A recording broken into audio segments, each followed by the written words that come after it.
안녕하세요. 저는 30년가량 같이 산 남편과 이혼 위기에 빠진 50대 여성입니다. 남편에게 단 한 번도 언제 죽나 모르겠다. 저런 놈이랑 왜 결혼했나 신세 한탄 한 번 해본 적 없습니다. 장난식으로라도 친구들에게 말해본 적도 없었죠. 그 정도로 남편을 신혼 때처럼 사랑하고 존중해왔습니다. 그런데 남편이 절 배신할 줄은 몰랐던 거죠. 아직도 그때 생각하면 울분이 터집니다. 저는 남편이 버릴 줄 모르고 시어머니한테도 최선을 다했습니다. 저희 남편은 조용하고 차분한 편이었지만 어머님은 달랐거든요. 정말 지옥 같은 시집살이를 시켰습니다. 하루는 저를 보고 어머님께서 얼마나 어려 보이는지 물어보는 거 있죠? 네가 봤을 때 내가 몇 살로 보이는 것 같아? 내가 요즘 나이 어린 부녀회장이랑 어울리는데 그 부녀회장이 나보고 40대처럼 보인다는 거 있지? 진짜 그러니? 어머님 정도야 충분히 40대처럼 보이죠. 어머님이 워낙 센스 있게 입고 다니시잖아요. 피부도 좋으시고요. 제가 40대였는데 시어머니가 40대처럼 보이다뇨. 말도 안 되는 소리였죠. 정말 어처구니가 없었지만 억지로 웃을 수밖에 없었습니다. 그때 당시 어머님이 딱 60대처럼 보였지만 사실대로 말씀드릴 수 없었는데요. 대체 어떤 며느리가 시어머니에게 40대가 아니라 60대처럼 보이고 어쩔 때에는 70대로 오해할 수 있겠다는 말을 할 수 있을까요? 유도리 있게 거짓말을 해야 했지만 거짓말하다 들켜서도 안 됐습니다. 그러다 아주 혼쭐이 났거든요. 뭐? 너 사실 그렇게 생각 안 하는데 어쩔 수 없이 젊어 보인다고 말하는 거지? 도대체 표정이 왜 그러니? 내가 못할 말이라도 했어? 아니요, 저는 진심으로 말씀드린 거예요. 어머님처럼 젊게 사시는 분이 어딨어요. 제가 손사래를 치며 호들갑을 떨어도 소용없었습니다. 이미 마음이 상하신 어머님께서 저에 대한 인신공격을 하셨거든요. 예, 됐다. 내가 무슨 말을 하겠니? 네 집에 얹혀 산다고 눈치 줄 때부터 알아봤다. 아침마다 싫어하는 티 팍팍 내는데 내가 숨 쉬면서 살 수 있겠어? 너랑 사는 순간부터 지옥이 따로 없다. 정말 어이가 없어서. 어머님이 획 나가버리셔서 돌아오지 않길래 제발 그 부녀회장이라는 여자랑 친하게 지내지 않았으면 했습니다. 안 그래도 어머님께서 저랑 같이 다니면 또래 같다더니 친구 같다는 말을 하고 다니는데 부녀회장을 만난 뒤로 자화자찬이 더 심해졌습니다. 어느 날 갑자기 자기가 저보다 더 어려 보이는 것 같다는 소리를 하더군요. 어머님만 자존심 있나요? 그 말을 듣는 순간 제가 그렇게 늙어 보이나 마음이 상했습니다. 그 뒤로 제가 기초 화장품을 바꾸고 친구들이 좋다는 브랜드로 색조 화장품도 바꾸었는데요. 그런데 어머님이 그 모습을 쭉 지켜보고 있다 말씀하시더라고요. 너 요즘 따라 화장품 바꾸고 집에서도 예쁘게 꾸미고 다니더라. 나 견제하는 거니? 하긴 결혼했다고 너무 퍼질러 있는 게 심각했어. 그러니 우리 아들도 너랑 잠자리는 안 갖는 거 아니겠니? 어머님, 그게 무슨 말씀이세요? 아무리 며느리라도 그렇지 막말이 점점 심해지시는 거 아니에요? 세상에 막말이라니? 너 그동안 내가 한 말이 막말이라고 느꼈던 거니? 그렇게 안 봤는데 아주 근본 없는 년이네. 네 친정엄마가 그렇게 가르치디? 여기서 저희 엄마 이야기가 왜 나오는데요? 어머님이야말로 가정교육을 어떻게 받으신 거예요? 저도 귀한 딸이라고요. 생각하고 말씀해 주세요. 아유, 썩을 년. 끝까지 따박따박 말대꾸 하는 것 봐. 내가 어떻게 저런 년을 집안에 들여서 이런 고생을 하고 있을까? 아이고, 인생아. 제 목소리가 커지니까 욕을 중얼거리시면서 자리를 피하셨습니다. 말싸움으로 이길 자신이 없으셨던 거죠. 대신 제가 한 말을 그대로 남편에게 말하였습니다. 시어머니께서 말씀하신 건 이야기도 안 하고 제가 뭐라고 한 것만 이르셨더라고요. 퇴근하고 돌아온 남편 말을 듣는 순간 열이 받고 말았습니다. 당신 왜 우리 엄마한테 그런 식으로 말해? 아무리 시집살이가 힘들어도 그렇지. 예의 없게 굴면 안 되지. 예의 없게라니? 마음 같아서는 확 쏘아붙이고 싶었는데 참은 거야. 어머니가 나한테 뭐라 한 줄 알아? 나보고 근본 없는 년이래. 친정엄마가 그렇게 가르쳤냐고 따지더라. 엄마가 괜히 그랬겠어? 당신이 갑자기 버릇없게 구니까 그렇지. 아무리 스트레스 받아도 괜히 엄마한테 성질 부리지 마. 난 갑자기 성질 부린 적 없다니까? 어머님께서 나보고, 그만해. 나 피곤해. 일하고 오자마자 엄마한테 시달리고 또 당신한테 시달리고 싶지 않아. 남편은 제 말을 다 들어보지도 않고 욕실로 획 들어가 버렸습니다. 자기 낳아준 엄마라고 꼬지른 건 다 들어놓고 제 말은 듣지도 않다니. 정말 남편이 밉고 짜증났지만 그 다음날 남편이 비싼 향수를 하나 사왔길래 전부 풀렸죠. 제 어깨를 토닥이며 당신이 이해하라고 시어머니랑 싸우지 않았으면 좋겠다고 해서 저도 노력한다고 말했습니다. 요즘 따라 야근하고 주말에도 일하는 남편에게 집안일까지 들먹이고 싶지 않았거든요. 제 선에서 해결하려고 노력했습니다. 그러다 또 일이 터지고 말았습니다. 시어머니께서 웬일로 옷을 사오셨길래 기쁜 마음으로 입어보았죠. 어머님, 이게 무슨 옷이에요? 너무 예쁘다. 어디서 사신 거예요? 너무 비싼 건 아니죠? 백화점에서 사긴 했는데 비싼 건 아니다. 네가 옷이 좀 없는 것 같길래 생각난 김에 사봤어. 너무 감사해요. 제가 어머님 옷을 사드려야 하는데 죄송해요. 저랑 어머님이 같이 살면서 작은 일로 자주 마음이 상하고 다투다 보니 화해 요청으로 옷을 사준 줄 알았습니다. 시어머니께서 사주신 옷은 고급 원단으로 만든 것 같은 소재의 심플한 원피스였습니다. 베이지색이라서 결혼식 같은 중요한 자리에 입고 가도 될 것 같더라고요. 여기에 결혼 기념일날 받은 진주 목걸이를 하면 좋겠다 생각하며 설레하고 있었습니다. 그런데 가정주부가 원피스를 입고 어디 갈 일이 없더라고요.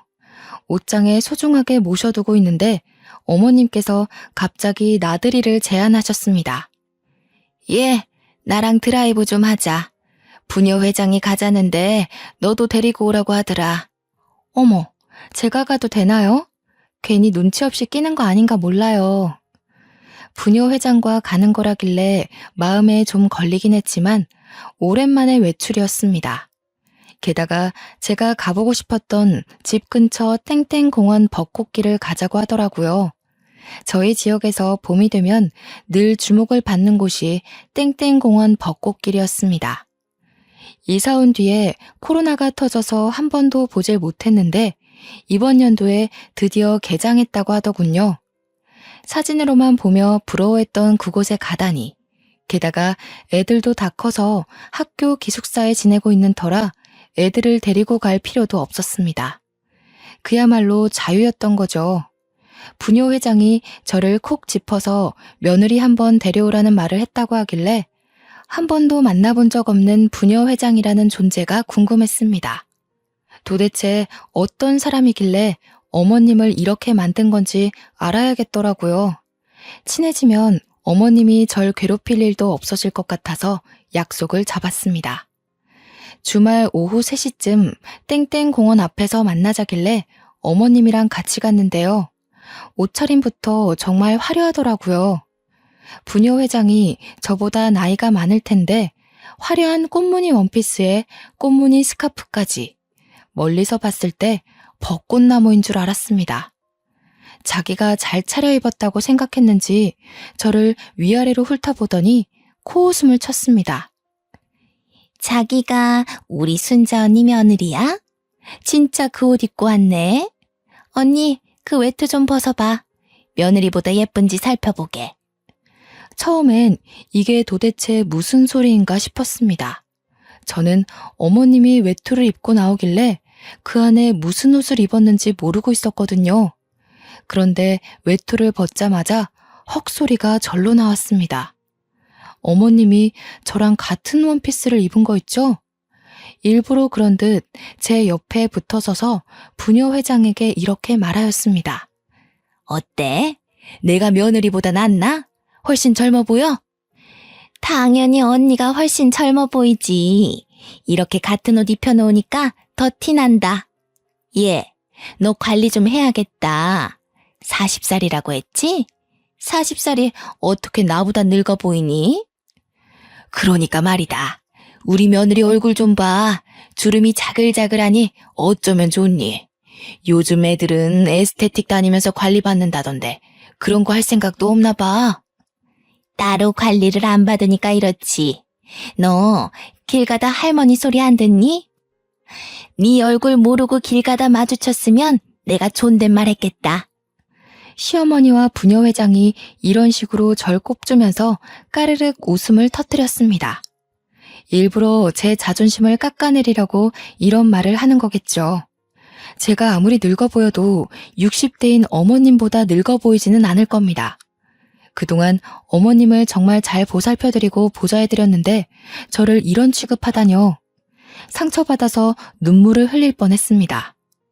어머님이 결혼할 때부터 절 마음에 안 들어하긴 했지만 자기 자존감을 높이기 위해서 저를 이용할 줄은 몰랐습니다.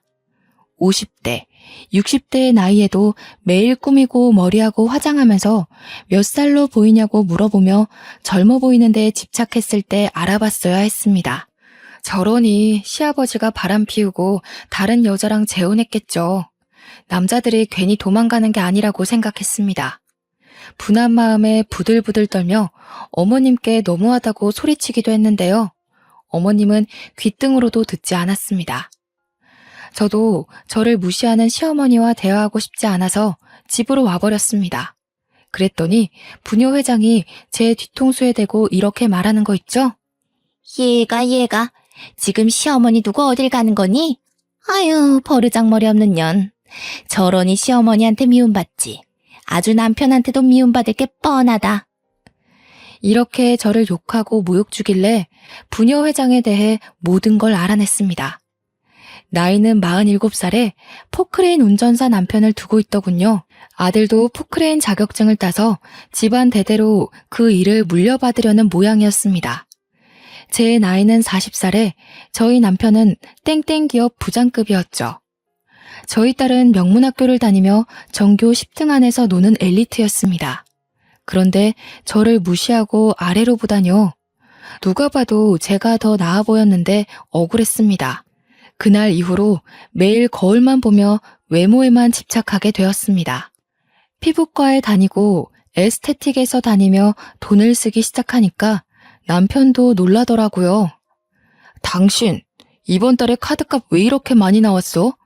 피부과랑 에스테틱은 또 뭔데? 나한테 이런 데 다닌다는 말 없었잖아. 아니, 남들은 다 다니는데 나도 다녀보고 싶어서. 내가 요즘 따라 나이 들어 보인다는 말을 너무 많이 들어서 관리해보고 싶었어. 나보고 생활비 많이 나가니까 담배 끊으라고 할 때는 언제고.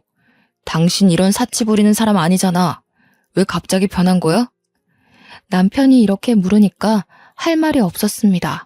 머뭇거리며 시어머니와 부녀 회장에게 들은 말을 털어놓을까 고민하고 있으니 갑자기 어머님이 들어와 한마디 하시더군요. 뭐? 얼마가 나와? 카드값 얼마나 나왔나 보자. 세상에 이게 도대체 얼마니? 일도 안 하는 년이 이 돈을 어떻게 갚으려고 그래? 우리 아들이 뼈 빠지게 고생하는 건 생각 안 하고 이 돈을 막 써? 어디서 누굴 만나길래 이상한 물이 들어버린 거야? 이상한 물이 들었다뇨. 어머님이랑 부녀 회장이 늙어 보인다고 핀잔 주니까 그런 거죠. 그런다고 이 돈을 다 썼다고? 네가 제정신이니? 이 돈이면 우리 손녀 다니고 싶다던 그 비싼 학원, 그 학원 보낼 수 있겠다. 그럼 저한테 그런 말 하지 말던가요. 이게 다 어머님 때문이에요. 얘가 뭐 어쩌고 저쩌? 네가 쓴 돈인데 왜 나 때문이니? 제가 눈물을 터뜨리면서 말하는데도 쎄했습니다. 남편 표정이 눈에 띄게 굳어졌거든요. 하긴 제가 남편이라도 지금 이 상황이 어이없을 겁니다. 한 달 생활비의 2배를 자기 꾸미는 데에 써놓고 시어머니 탓을 하다니. 욱하는 마음에 내뱉어 놓고 아차 싶었습니다. 다른 방법으로 남편에게 말해서 이 갈등을 풀어갔어야 했는데 그러지 못했죠. 남편이 저에게 매우 실망했다며 신용카드를 내놓으라고 했습니다. 당신 수상해. 평소에 이런 적 없잖아. 자기가 써놓고 엄마 탓하는 게 말이 돼? 내가 앞으로 현금만 줄 테니까 신용카드 내놔. 이러다가 우리 집 거덜나겠어. 안 돼. 우리 소윤이 교육비랑 우리 생활비 쓰려면 신용카드는 좀 써야 돼. 다음부턴 안 그럴 테니까 내 말 좀 들어주라. 이번 한 번만 그런 거라니까. 제가 남편에게 사정하니까 시어머니가 한마디 거들었습니다. 집안을 뒤흔들 정말 충격적인 거짓말을 내뱉고 말았는데요. 한 번은 무슨, 절대 봐주지 마라. 얘 밖에서 남자 만나나 본데 잘 지켜봐야겠더라. 요즘 따라 꾸미고 밖에 자주 나가더라. 뭐? 그게 무슨 말이야? 당신 요즘 누구 만나러 다녀? 정말 눈앞이 아찔해졌습니다. 남편 눈빛을 보아하니 어머님 말을 있는 그대로 믿는 것 같더라고요. 저를 뚫어져라 쳐다보더니 집안 구석구석을 살펴보고 있었습니다. 그래서 제가 급하게 남편의 팔을 붙잡았죠. 여보, 그런 거 아니야. 나 바람 같은 거 안 피워. 맨날 집안일하고 끽해봐야 동창 모임 나간 것밖에 없어. 당신도 내가 여중여고 나온 거 알고 있잖아. 설마 나 의심하는 거 아니지? 남편이 제 말을 듣고 우리 와이프가 설마 그러겠어 하는 눈빛을 보냈습니다. 그것도 잠시 어머님이 또 말도 안 되는 말을 꺼내길래 억장이 무너지고 말았습니다. 그걸 어떻게 믿니? 네 동창이 소개시킬 수도 있는 거고 인터넷을 만날 수 있는 건데. 어머님이 보셨어요? 제가 남자 만나거나 바람 피우는 거 보셨냐고요? 내가 괜히 이러겠니? 캥기는 게 있으니까 이러지. 남자가 생겼으니까 네가 안 하던 짓을 하는 거 아니야. 어머님 때문에 그런 거라니까요. 어머님이 저 볼 때마다 나이 들어 보인다 관리하라고 잔소리를 하시니까. 내가 언제? 구초라, 내가 그런 말 한 적 있니? 어머님께서 물론 남편이 있을 때 그런 말을 하신 적이 없었습니다. 남편이 워낙 바빠서 같이 있을 일도 없었고요.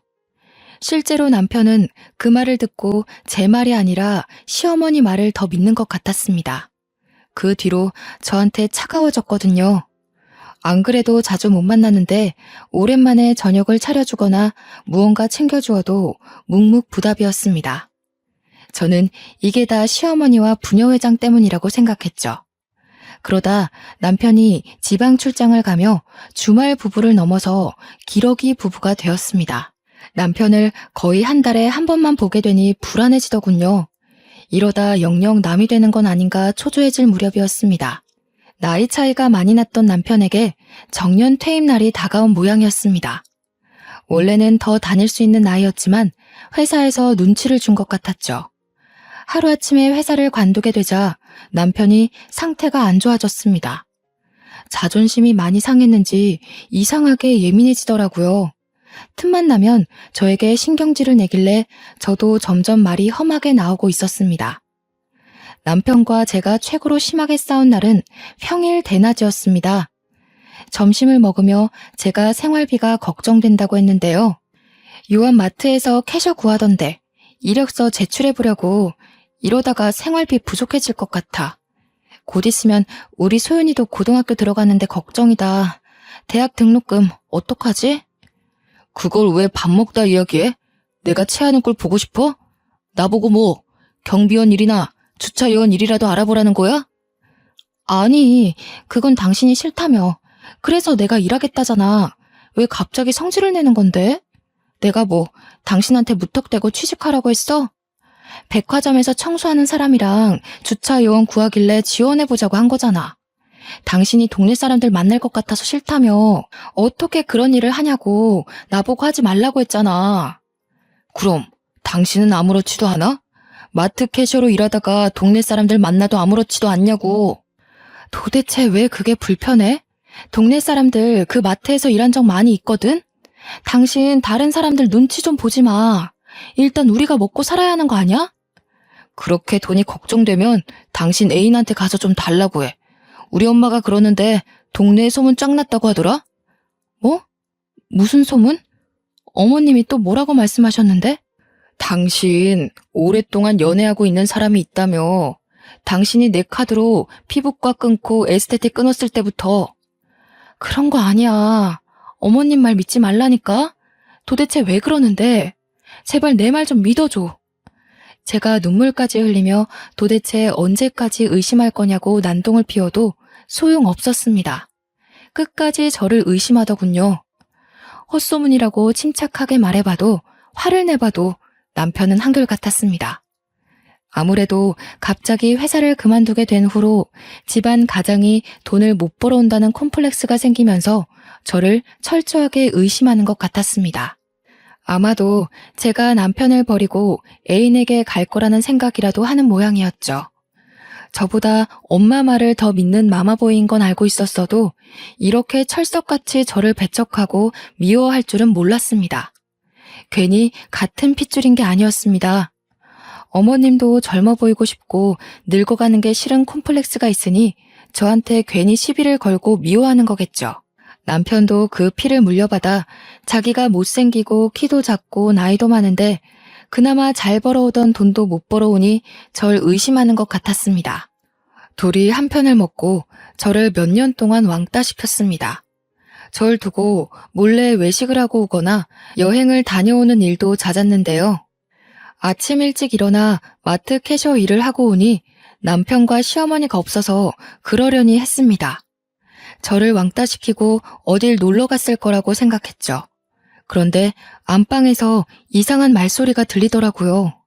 가까이 다가가 귀를 기울여 보니 여자 몸매 이야기를 하는 게 들렸습니다. 그 여자 몸매 봤니? 허리는 잘록하고 골반 넓은 게 애 잘 낳을 것 같더라. 며느리랑 너무 달라.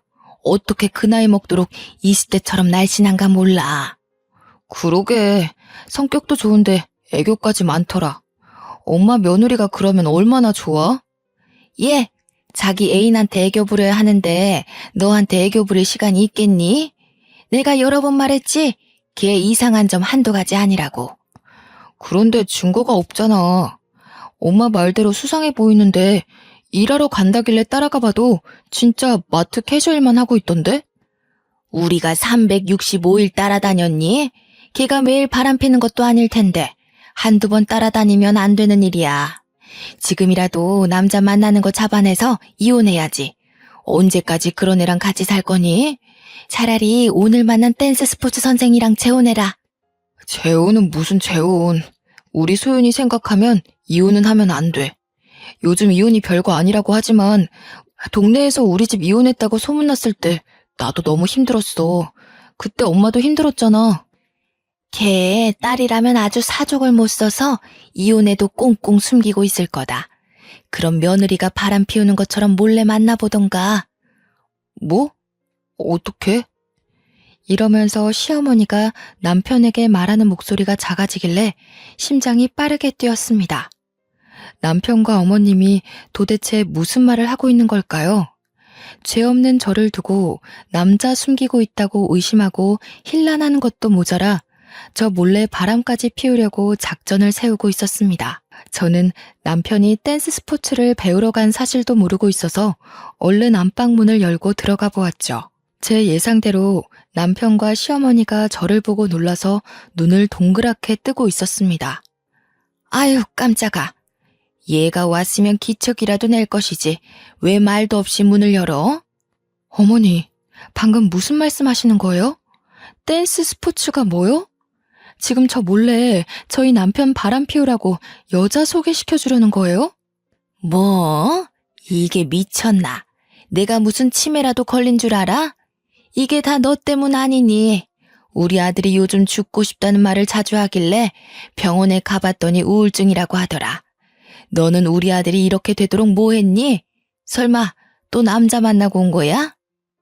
남자라뇨. 어머님이랑 당신 둘 다 이상해.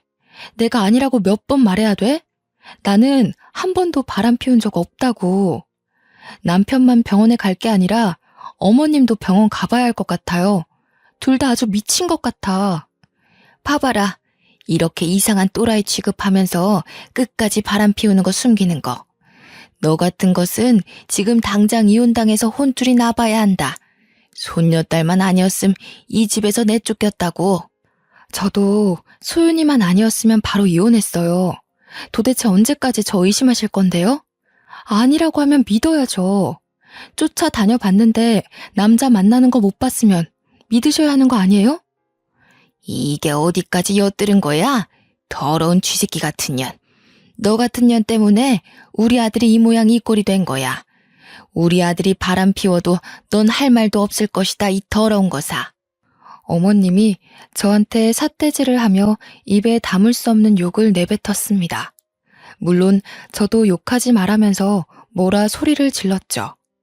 그동안 쌓인 스트레스가 쌓여서 제가 뭐라 했는지 기억도 나지 않았습니다. 정말 미친년처럼 고함을 지르고 눈물을 흘렸던 것 같아요. 지금 생각해보면 남편이랑 시어머니가 병원에 가야 하는 게 아니라 제가 가야 했습니다. 마음속에 곪은 상처가 많이 있어서 툭 하면 눈물을 흘렸거든요.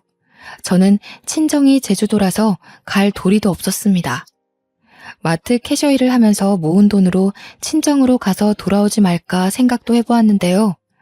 기숙사 생활을 하며 인서울을 목표로 하고 있는 제 딸이 걱정되더라고요.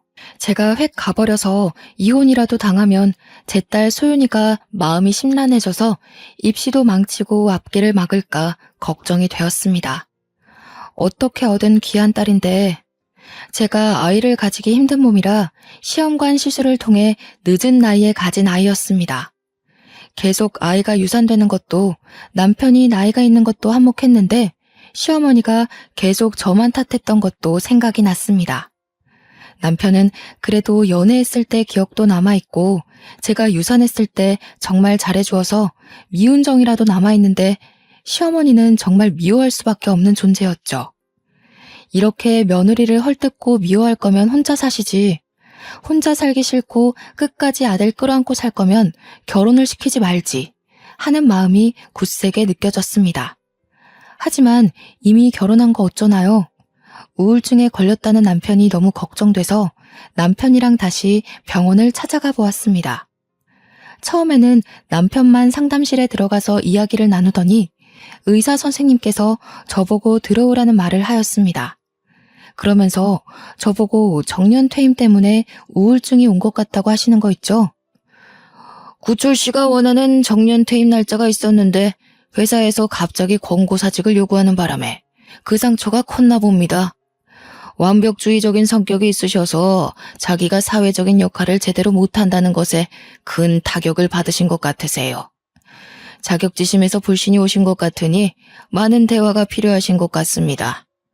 집에만 있지 마시고 두 분이서 같이 새로운 취미를 가져보세요. 불신이라니. 그 말을 듣는 순간 남편이 의사한테도 제가 바람을 폈다느니 별의 별말을 다 말했을 것 같다는 예감이 들었습니다. 남편이 끝까지 저를 믿지 못하는데 취미는 무슨 취미인가요? 동사무소에서 시큰둥하게 상담실을 나와서 병원을 나서니 남편이 저를 따라오며 물었습니다. 당신은 내가 아프다는데 반응이 왜 그래? 왜 아무 말도 없어? 병원에서도 내가 바람 피우는 것 같다고 말했어? 지금 그 말이 왜 나와? 의사가 하는 말 못 들었어? 내가 아프대. 당신 때문에 아프다고. 그게 왜 나 때문이야? 당신이 아픈 건 당신 핏줄 때문이야. 당신 어머니 때문이라고. 당신 어머니 콤플렉스 덩어리인 거 알고 있어? 20살이나 어린 나보고 자기보다 늙어 보인대. 끊임없이 나랑 비교하고 헐뜯고 욕하고 정말 미쳐버리겠다고. 뭐? 우리 엄마가 언제 그랬어? 당신 정말 이상하다. 왜 우리 엄마를 그런 식으로 만들어? 그리고 핏줄이라니. 우리 집안 자체가 이상하다는 거야? 당신 정신이 어떻게 된 거 아냐? 그래, 끝까지 당신 엄마 편만 들을 거면 마음대로 해. 당신 마음대로 나 의심하고 당신 마음대로 바람 피우라고. 댄스 스포츠인가 뭔가 하는 그년하고 만나든가 네 멋대로 하라고. 저는 그날부터 남편을 포기하기로 마음먹었습니다. 제가 대화하려고 노력하고 해명하려고 애쓰면 뭐하나요? 하나도 믿지 못하고 끝까지 저를 욕하고 손가락질하는데 질려버리고 말았습니다. 이참에 파트타임으로 일하던 마트 캐셔 일을 늘려서 일주일에 한 번씩만 쉬고 정신없이 일해보려고 했습니다. 마침 마트 캐셔 직원이 여러 명 관두는 바람에 다른 시간대도 일해달라는 부탁을 받은 참이었거든요. 집안일은 머릿속에서 지우고 우리 딸을 위한 목돈을 모아둘 작정이었습니다. 그렇게 의도적으로 남편에게 외면하고 있었는데요. 2개월 정도 지날 무렵 캐셔 일을 하고 돌아와서 집안일에 손을 대기 시작했습니다. 밀린 빨래를 모아 하려는데 남편 와이셔츠가 웬일로 나와 있더라고요. 이제 남편이 와이셔츠 입을 일이 없을 텐데 이상한 생각이 들어서 얼른 들어올려 이곳저곳을 살펴봤습니다. 옷깃 근처에 빨간색 립스틱이 묻어있는 것도 모자라 옷에서 여자 향수 냄새가 나더군요. 그때 이성을 잃고 남편에게 전화해 바로 집으로 돌아오라고 했습니다. 남편이 어디에 있었는지 몰라도 신경질을 부리며 들어오더군요. 내가 어디 있을지 알고 네 멋대로 들어오래. 내가 당신 아들이야? 당신 이건 뭐야? 이 와이셔츠 뭐냐고. 여기 묻어있는 립스틱이랑 향수 냄새 뭔지 설명해봐. 나 댄스 스포츠 교실 다니는 거 알고 있잖아. 파트너가 여자니까 립스틱도 묻고 향수 냄새도 좀 묻을 수 있지. 갑자기 왜 나한테 지랄이야? 괜히 일 힘들어서 짜증 부리는 거지? 뭐? 지랄? 당신 말이 점점 험해진다? 나하고 갈 때까지 가려고? 바람 피우는 건 당신이면서 나 의심하려고 그러니까 그렇지. 당신 오늘도 남자 만나니까 좋았어? 왜? 그 새끼가 잘해주디? 당신 정신과 똑바로 다녀. 우울증만 있는 게 아니라 의처증도 있는 것 같으니까. 제가 입술을 부르르 떨며 윽박질러도 남편은 끄덕도 안 했습니다. 오히려 제 말을 비웃더니 집안일이나 하라고 제 머리를 손가락으로 꾹 누르는 거 있죠? 정신 차려 이 옆했네야. 여자가 집안일도 제대로 못하면서 남편 의심하는 게 말이 돼? 옛날 같았으면 바로 곤장 맞고 뒤졌어. 당신 같은 여자 제명 살지도 못했다고. 도대체 나한테 왜 그래? 왜 날이 갈수록 미친 것 같냐고. 옛날에는 아니랬잖아.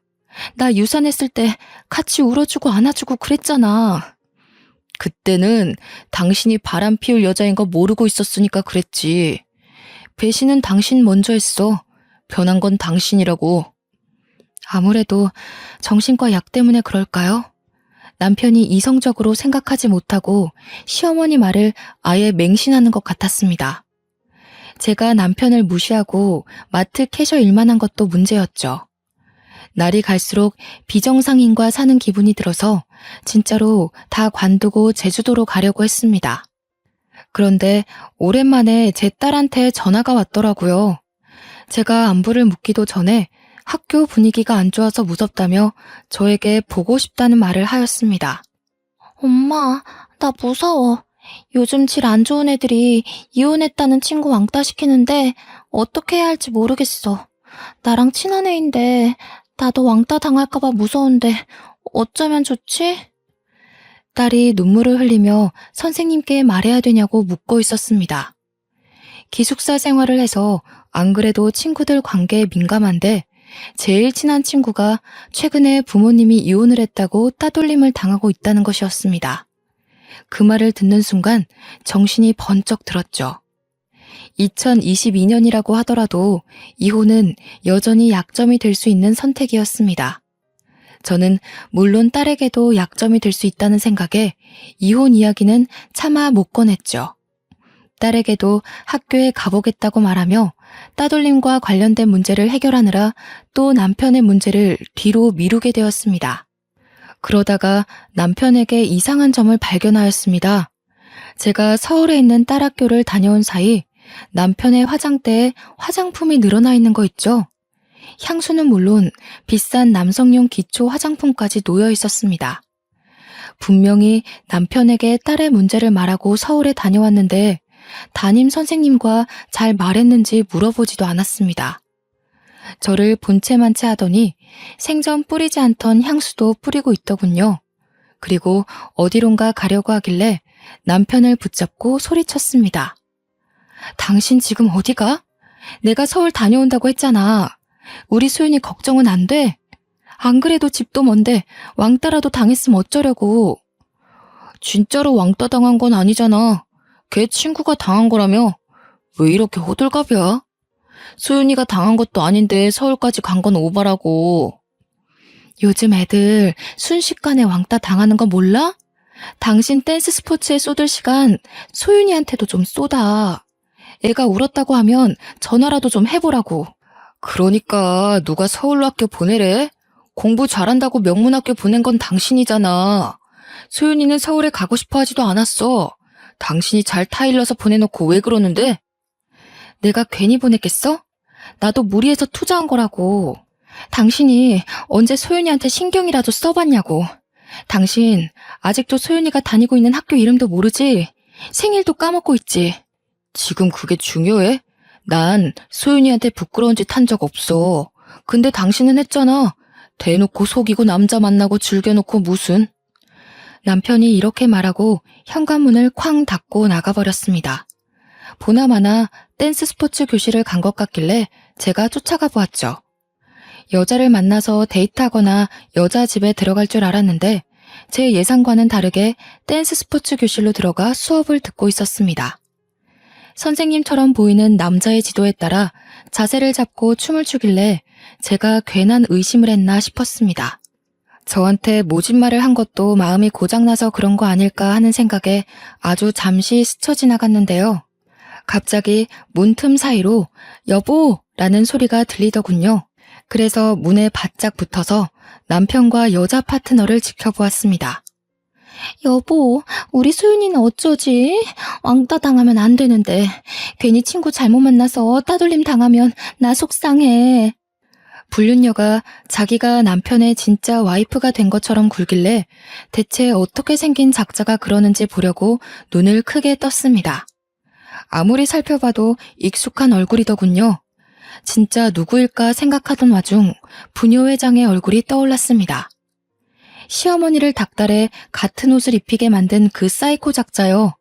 그 여자가 괜히 저한테 그런 짓을 저지른 게 아니었습니다. 제 인생이 탐나고 질투나니 어떻게든 빼앗고 망치려고 한 것이었습니다.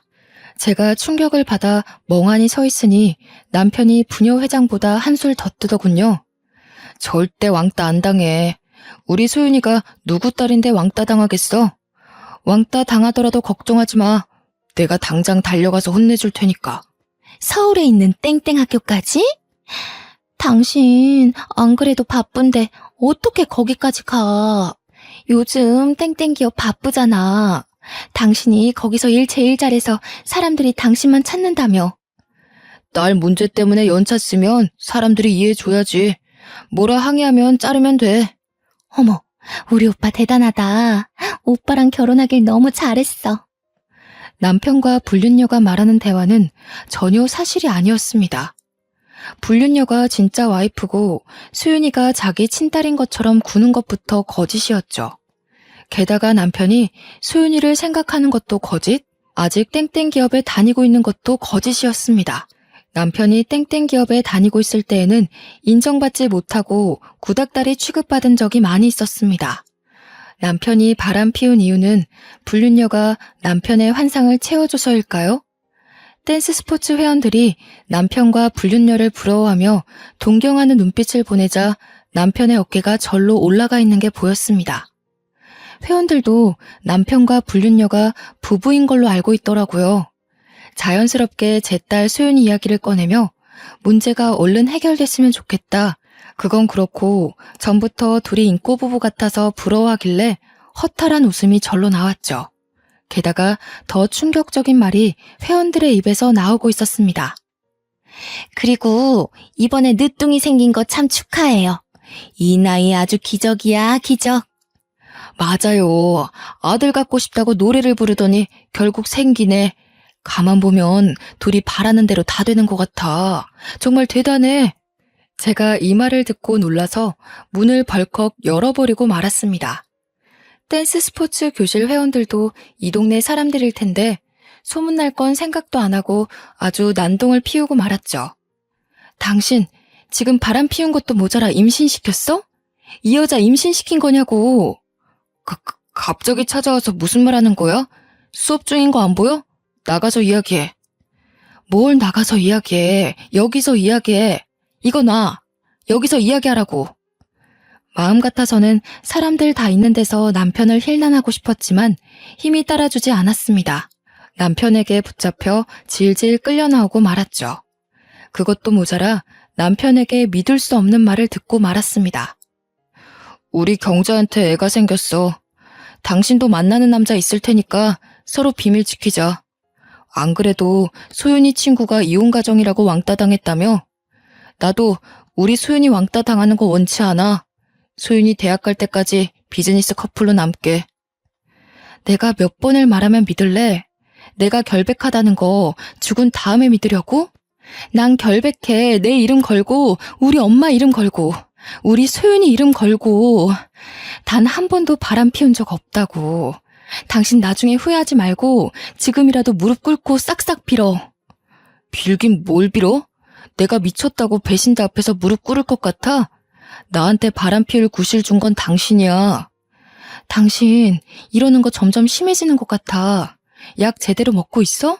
병원 다니고 있는 거 맞는 거야? 이 여편 내가 이제는 날 정신병자 취급하고 있네? 야, 너야말로 정신 차려.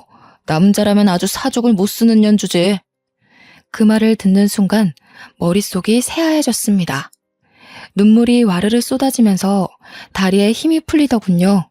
제가 풀썩 주저앉았는데도 남편이 미친년, 나쁜 년, 안 되려고 연기하네라며 상스러운 욕을 하길래 제가 이혼하자고 소리쳤습니다. 남편이 조용히 하라고 동네 창피하다고 하길래 교실 안으로 달려들어갔죠. 그리고 있는 힘껏 목소리를 높였습니다. 저기요, 지금 이 둘이 진짜 부부 같죠? 이 여자는 불륜녀예요. 정신 아픈 우리 남편 갖고 놀다가 내 자리 뺏으려는 불륜녀라고요. 지금 이 여자가 당신들한테 말한 거 다 거짓이에요. 허세라고요. 울 남편이 땡땡 기업 그만둔 지가 언젠데 뭐가 어째? 우리 딸 얼굴은 알고 있니? 감히 우리 딸 이름을 들먹여. 내가 어떤 고생을 하고 사는지 알고 있어? 알고 있냐고. 제가 불륜녀 머리채를 붙잡고 난리를 치니까 남편이 저를 떼어내려고 했습니다. 초인적인 힘을 발휘해 불륜녀에게서 안 떨어지려고 하니까 남편이 욕을 하더군요. 그래서 확 불륜녀 머리채를 놔버렸습니다. 불륜녀는 당연히 엉덩방아를 찌으며 눈물을 흘리더라고요. 저는 불륜녀가 생쇼를 하며 눈물을 흘리던 말던 남편 뺨을 후려쳤습니다. 거기서 끝내지 않고 경찰을 불러 이 두 놈이 가족을 버리고 붙어먹더니 임신까지 했다고 일러 바쳤습니다. 경찰은 이걸 어떻게 해야 하나 난감해하는데 불륜녀가 시치미를 떼더라고요. 애는 무슨 애요? 저희는 그냥 수업 같이 듣는 사람인데 갑자기 찾아와서 제 머리채를 잡아 뜯었어요. 그냥 미친년 같다고요. 아, 그래? 그럼 이 회원들이 들은 말은 뭐지? 경찰 아저씨, 회원들한테 물어봐요. 이 여자 배 쓰다듬으면서 뭔 말했는지. 그걸 왜 물어봐요? 그런 건 물어보지 마세요. 친하지도 않은 사람들인데 왜? 그러면 물어보지 말고 바로 병원 가보자. 그렇게 당당하면 지금 산부인과 가서 사진 찍어보자고. 네 뱃속에 애가 있는지 없는지 살펴보자니까. 이 미친년이 왜 그래? 이거 안 나? 미친년은 너지. 우리 시어머니 콤플렉스 살살 긁어대면서 나 질투하게 만든 년이 누군데 그러지? 내가 그렇게 부러웠어? 부러우면 이래도 돼?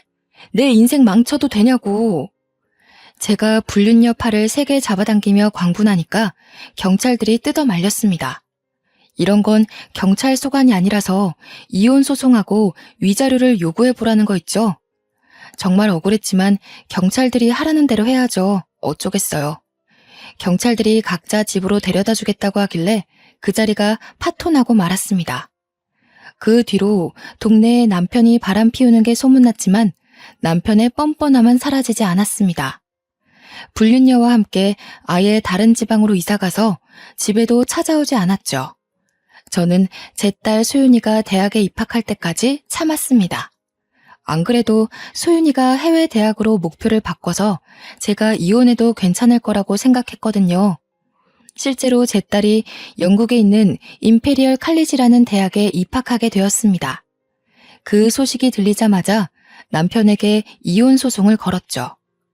동네에 소문난 것도 있었고 댄스 스포츠 교실 회원과 선생이 증인이 되어 주었습니다. 다행히 법원이 제 손을 들어주었는데요. 남편에게 거액의 위자료를 주었지만 영국으로 해외 유학 간 딸을 둔 저로서는 참 부족해 보였습니다. 드라마 보면 위자료 받고 떵떵거리며 살던데 저는 여전히 마트 캐셔 일을 하고 있었죠. 덕분에 제 마음이 날이 갈수록 피폐해지고 있었습니다. 밤낮 없이 일을 하고 있던 어느 날 제가 퇴근하고 돌아가는데 멀리서 익숙한 실루엣이 보이더라고요. 한 걸음 한 걸음 다가가 보니 남편이 멀뚱히 서서 저를 기다리고 있었습니다. 소윤이가 유학을 잘하고 있냐고 연락도 없던 사람인데 갑자기 찾아오다니. 그때 그 순간이 끔찍한 악몽처럼 느껴졌죠.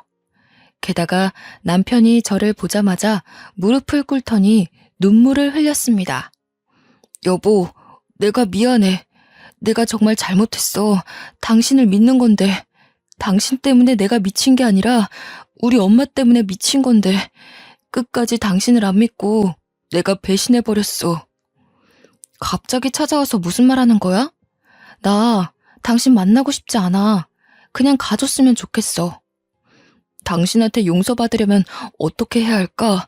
나 후회돼서 미칠 것 같아. 알고 봤더니 내 애도 아니었더라고. 다른 남자 애를 가지고 내 애라고 우기길래 재혼했더니 또 딴 남자랑 바람 피우는 거 있지? 내가 이렇게 돈이 없을 줄 몰랐대. 땡땡 기업이라고 엄청 대단하게 봤다면서 날 버리더라고. 뭐? 당신 애가 아니라고? 그걸 어떻게 알았는데? 나랑 누나 둘 다 A형인데 애가 B형이 나왔더라고. 전혀 나올 수 없는 혈액형이라서 친자 검사를 해봤는데 내 애가 아니라고 하더라. 그 말을 듣는 순간 웃음이 바로 터져나왔죠. 땡땡 기업에서 겨우 버티다 잘린 주제에 능력남인 것처럼 연기하다 결혼하고 나서 딱 걸렸나 봅니다. 괜히 허세를 부리니 그런 꽃뱀 같은 여자가 걸리는 거겠죠. 제가 한참을 웃다 남편을 내려다보며 한마디 해주었습니다. 근데 이걸 어쩌나? 우리 소윤이 이번에 간 영국 임페리얼 칼리지 졸업하면 억대 연봉을 벌어줄 텐데. 난 그 돈 당신이랑 나눠 갖긴 싫은데? 여보, 그러지 말고 나랑 앉아서 차분하게 대화 좀 해보자. 우리 소윤이 이야기도 좀 듣고 싶어. 우리 소윤이 무슨 과 갔다고 했지? 소윤이가 말하지 말래. 아버지가 너무 증오스럽다나 뭐라나. 다시 재혼할 생각하지 말고 여러 남자 만나며 연애나 하라는데? 물론 제 딸이 억대 연봉 자리를 제안받거나 아버지에 대해 심한 말을 내뱉은 건 아니었습니다. 하지만 보통 임페리얼 칼리지를 졸업하면 7, 80%가 고소득자가 된다고들 하니까요. 게다가 소윤이가 재혼하지 말고 연애 많이 해봤으면 좋겠다는 말을 했습니다. 100% 거짓은 아닌 셈이죠. 제가 이리 말하니까 남편이 애가 탔나 봅니다. 안절부절 못하면서 제 손까지 잡더라고요. 그래서 획 뿌리치고 집으로 들어가 버렸습니다. 물론 실제로 제 딸이 성공해서 남편에게 복수하고 싶다는 생각은 했습니다. 신께서 이 소망을 들어주셨는지 제 딸이 졸업할 무렵 좋은 취업 자리가 들어왔습니다. 딸과 영상통화하며 그 소식을 전해 들었는데 대학도 안 나온 제가 이해할 수 없는 어려운 영어가 섞여 있어서 설명은 잘 못 드리겠네요. 경영을 공부한 제 딸에게 딱 알맞은 일자리라는 것만 알고 있었습니다. 게다가 제가 소망했던 억대 연봉 자리라서 그 금액만 기억에 남아 있습니다. 그 소식을 시어머니와 남편에게 알려주며 액땜을 하니 집안에 좋은 소식만 들려오고 있다는 참교육을 해주었습니다. 한동안 연락이 없던 어머님도 군침을 삼키며 빌빌거릴 정도의 금액이었죠. 어머님과 남편 둘 다 제 집으로 찾아와 문을 두들기길래 제가 한마디 했습니다. 집까지는 왜 찾아오셨어요? 이럴 시간에 우리 딸 맛있는 거 사줄 돈이나 보내세요. 혹시 몰라요? 우리 소윤이 마음이 풀려서 몇 달러라도 줄지? 얘야, 왜 말을 그렇게 하니? 나는 너랑 잘 지내고 싶어서 온 거야. 소윤이가 결혼할 때 아빠 자리가 없으면 남편 쪽 집안에서 뭐라 하겠니? 우리 소윤이 생각해서 다시 합치자. 우리가 너 달달 볶거나 의심할 일은 없을 거다. 글쎄요. 오히려 이런 아버지와 할머니가 있다고 하면 장가 오려던 남자도 도망갈 것 같은데요. 소윤이가 외국 남자랑 결혼하면 어쩌려고 그래요. 집안 망신도 모자라 나라 망신 시키지 말고 더 이상 찾아오지 마세요. 시어머니가 끝까지 제게 매달리며 다시 생각해보라고 하길래 소금을 뿌렸습니다. 남편은 소금을 맞으면서도 끝까지 실실 웃으며 저한테 매달리더라고요. 여보, 왜 그래? 나 정신과 다니고 있는 거 알고 있잖아. 그때는 내가 미쳐서 그랬고, 나 치료받아서 그럴 일 없어. 신혼 때처럼 당신 사랑해주고 아껴줄 수 있다고. 아껴주긴 개뿔. 내가 아니라 소윤이 돈을 아껴주겠지. 제가 말하려는 남편 얼굴에 소금을 던지니까 입속에 와르르 소금이 들어가더군요. 소금을 마신 남편이 캑캑거리고 있길래 시어머니 얼굴에도 소금을 쏟아부었습니다. 어머님은 당연히 소금을 물대포처럼 맞았다가 눈에 소금이 들어갔는지 눈물을 흘리시더라고요. 제가 그 모습을 보고 손가락질하며 비웃었습니다. 아까는 간신배처럼 잘 쪼개더만 끝까지 웃고 있어야지. 얼른 웃어. 바보같이 제 말을 듣고 어머님과 남편이 웃고 있더군요. 제가 그 모습을 사진으로 찍어두고 어머님과 남편에게 연락이 올 때마다 그 사진을 보내두고 있습니다. 저한테 굴욕을 당한 어머님과 남편은 이제 연락도 안 하고 잠적한 상태인데요. 이러다 돈이 궁하면 저한테 와서 빌빌거리겠죠. 그럴 때 어떤 방법으로 복수해줄까 고민하고 있습니다. 여러분이라면 어떤 복수를 할 것 같으신가요? 좋은 방법이 있으시면 추천 부탁드립니다. 지금까지 제 사연 들어주셔서 감사합니다.